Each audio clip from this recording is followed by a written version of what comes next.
soir, la question fait débat depuis longtemps sans qu'aucune réponse formelle puisse être apportée. Il n'empêche, cette étude laisse perplexe. Des chercheurs de l'ULB ont exposé des fourmis à des ondes GSM. Très vite, les animaux sont non seulement désorientés, mais ils perdent de 50% de leur capacité. Un résultat qui donne à réfléchir. Jimmy Méo et Kinerkan.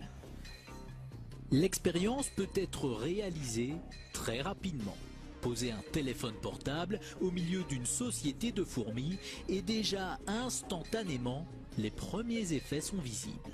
Vous voyez que celle-ci n'a plus sa locomotion normale. C'est plus faire aller ses pattes, c'est parce qu'elle a été trop longtemps près des ondes. Ça, c'est une ataxie musculaire.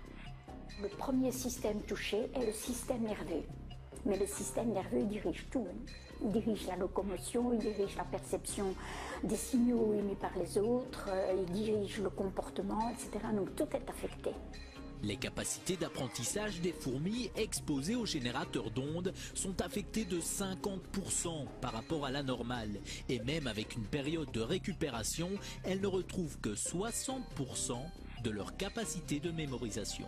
J'ai éteint le générateur, elles ont récupéré un peu et ont pu apprendre, mais n'ont plus jamais réatteint leur niveau initial. Il en est de même pour cette fourmi exposée aux ondes du GSM. Si on arrête tôt l'expérience, elle va récupérer.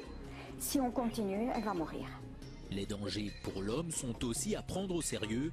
Par exemple, l'oreille à laquelle on colle notre téléphone est très sensible. Imaginez les structures que nous avons dans l'oreille. Nous avons des cellules ciliées dans l'oreille.